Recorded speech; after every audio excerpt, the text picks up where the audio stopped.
Smart but sparse changes keep the Pixel 10 Pro XL among the top Android phones. It remains underpowered for tasks like gaming, but that doesn't matter if your focus is on the still excellent cameras, super bright display, or AI features.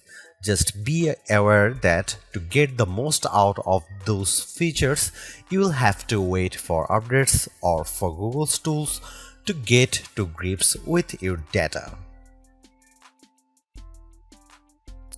The Google Pixel 10 Pro XL is named in part after its size, but to get to grips with how good a phone it is, it would be wrong to focus on physical qualities alone.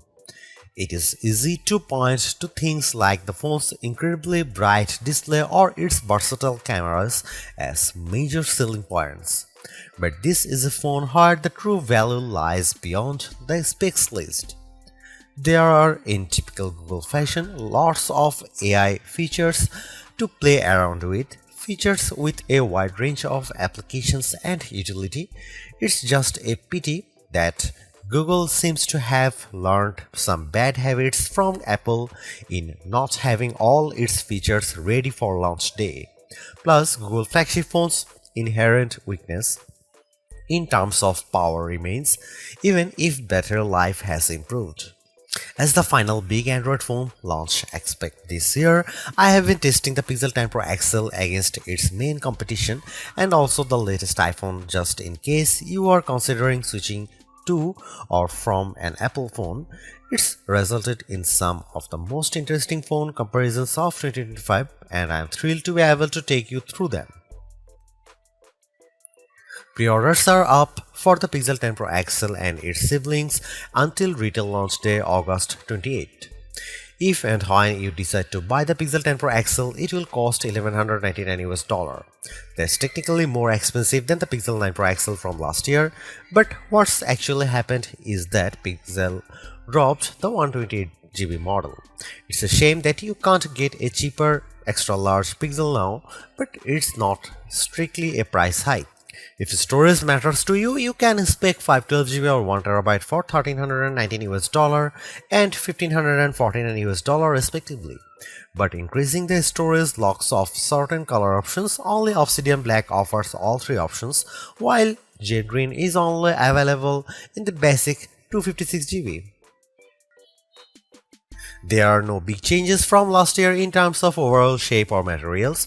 Google is still using matte textured toughened glass on the back, Gorilla Glass Victus 2 on the front and shiny aluminum sides holding them together. There is still a reliable IP68 dust and water resistance rating too. There are alterations to be found if you look closer. Google made the phone's rear G logo metallic, slimmed and bezel around the rear camera bar, moved the SIM card tray to the top of the phone and added a second speaker opening to the bottom. But the only real difference is the overall width. The size change results in a larger display and a total weight that's about 5% heavier than the Pixel 9 Pro XL. That gives the Pixel 10 Pro XL the status of the heaviest of the main flagship phones on sale today, although only by a few fractions of an ounce. One of the changes that applies only in US Pixel 10s is the removal of physical SIM support. It's eSIM only for American customers, while the rest of the world can still plug in their nano SIM card. Your four color choices for the Pixel 10 Pro XL are Moonstone Blue Gray, Jade Green, Porcelain White or Obsidian Black. It's a reasonable amount of choice, but the Pixel 10 base model has the most eye-catching hues in the family. The 6.8-inch 120Hz refresh rate adaptive display on the Pixel 10 Pro XL is slightly larger than the Pixel 9 Pro XLs, but still a little smaller than the equivalent Samsung or Apple models. But the size difference is offset by the Super Actua screen's incredible brightness. Google Pixel 10 Pro XL can reach 2555 peak brightness, where Samsung Galaxy S25 Ultra can reach 1860. And iPhone 16 Pro Max can reach 1553. The results above show just how intense the screen brightness on the Pixel 10 Pro XL can be, even compared to last year's Pixel 9 Pro XL. The Galaxy S25 Ultra does have the advantage of an anti-glare layer in its display, which helps deal with strong single sources of light, but in generally bright environments, and you have an easier time looking at the pixel's screen. Looking to the other results, we see the Pixel 10 Pro XL lags behind the S25 Ultra in terms of color gamut coverage and also color accuracy. In the default vivid color profile, the potential buyers needn't worry too much about that. The Pixel 10 Pro XL is still a great device for watching video or browsing photos on.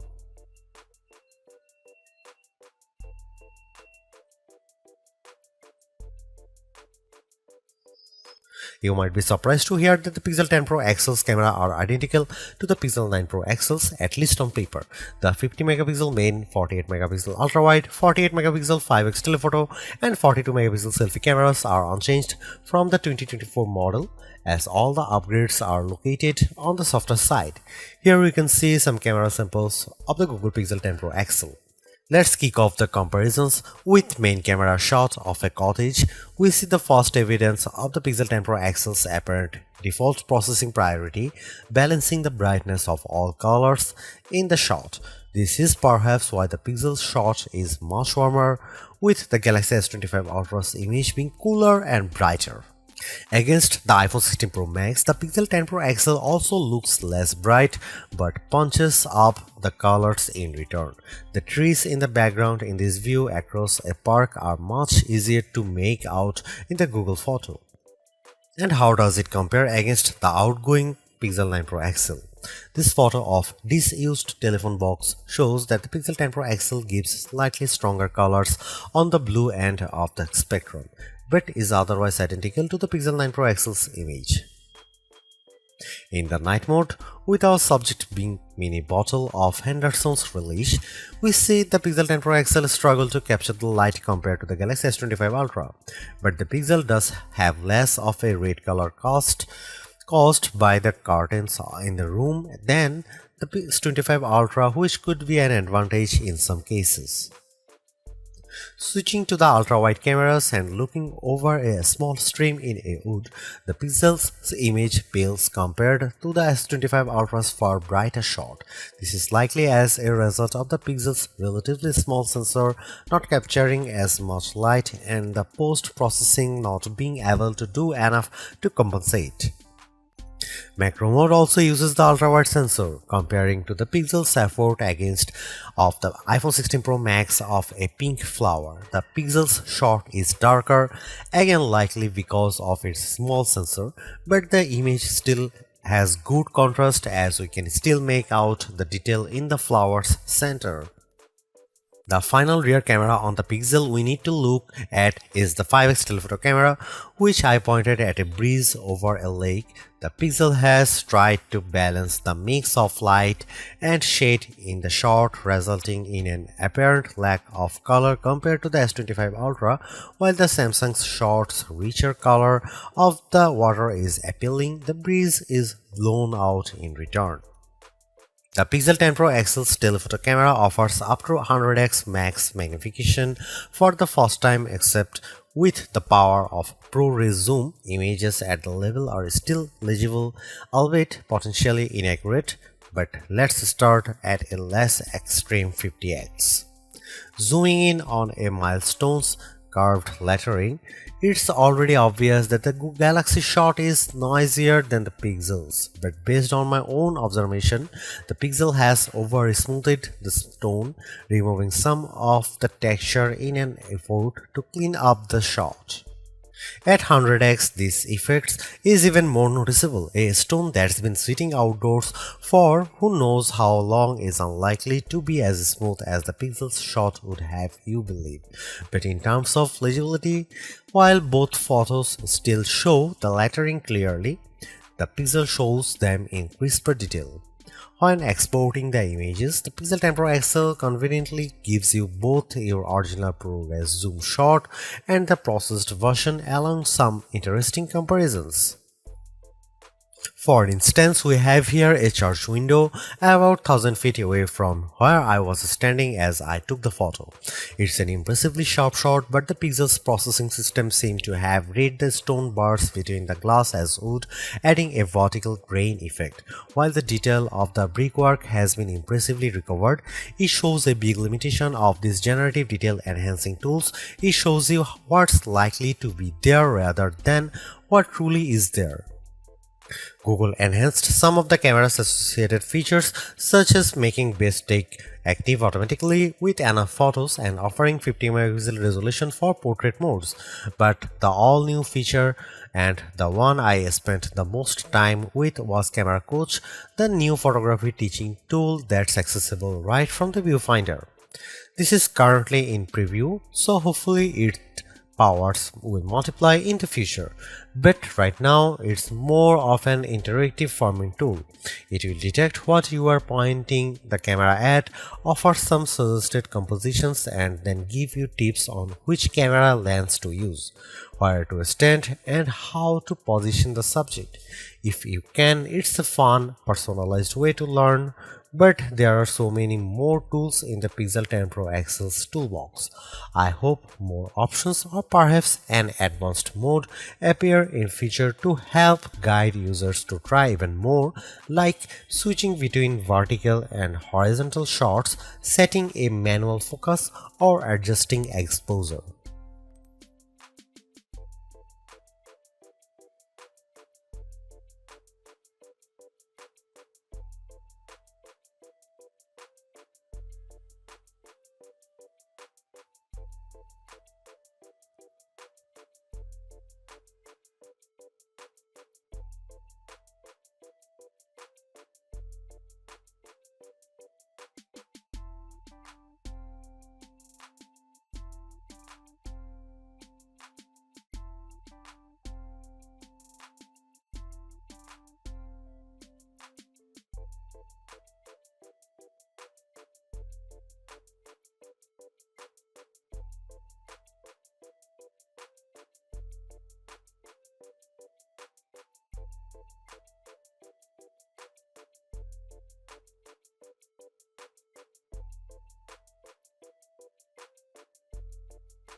Google's updated the chip in its Pixel 10 Pro models with a Tensor G5 and paired Pro models including the 10 Pro XL with 16GB RAM. Considering that previous Tensor-powered Pixels have lagged behind in performance, we were curious to see how this update changes things. As the results demonstrate, the Pixel 10 Pro XL is noticeably improved over the Pixel 9 Pro XL, but is still underpowered when looking at the Snapdragon and A series chips that power the Galaxy S25 Ultra and iPhone 16 Pro Max. The Adobe Premiere Rush video test shows this specially. In my general gaming test of playing the graphically intense RPG XR Stress in order to get a consistent 60 FPS frame rate, I had to turn off anti-aliasing, reduce the resolution from ultra to high and environment quality down to average, and even the game would still experience hiccups. Android flagships with Snapdragon 8 Elite can easily handle this game at maximum settings. Now that the 128GB Pixel Pro XL model has been discontinued, the Pixel 10 Pro XL starts with 256 GB storage with the option to up that to 512 GB or 1 TB storage. This should be speedy storage to load and unload thanks to Google using the UFS 4.0 memory standard with 512 GB or 1 TB of storage on a US model. You also get zoned UFS, a feature that supposedly organizes data within your device's storage to improve its efficiency, speed, and the device's lifespan. We are not sure why this is limited to only a 2 out of 3 storage options and only to American customers, but it sounds like a bonus worth having. Google's made a few but effective upgrades to the Pixel 10 Pro XL. It's a masterclass in efficiency, changing and improving just enough to stay amongst the top of the pack in the most areas. The display's brightness is unmatched and the camera's ultrawide perhaps aside offer a balanced, natural look that I can see a lot of people liking. It's unfortunate that the Pixel 10 series is still the lowest powered of the flagship phones on sale today and lags behind its main rivals on battery efficiency. Hopefully, access to Google's latest AI tools makes up for that for anyone who decides to take the plunge, although perhaps give it a couple of months if this is your primary reason. Hopefully, by then the seemingly incomplete Magic Q and the preview version of the camera coach will have been made whole. The Galaxy S25 Ultra may still be a better pick for you if you want more power and power efficiency from your phone. The Pixel 10 Pro may also be a better fit than the XL, considering you only sacrifice display size and battery life for a cheaper phone that's otherwise just as capable as its larger sibling. But the Pixel 10 Pro XL is the most capable and competitive of Google's latest batch of phones. If you are buying a phone right now and want best-in-class software combined with top-tier hardware, this Pixel is probably the one to pick.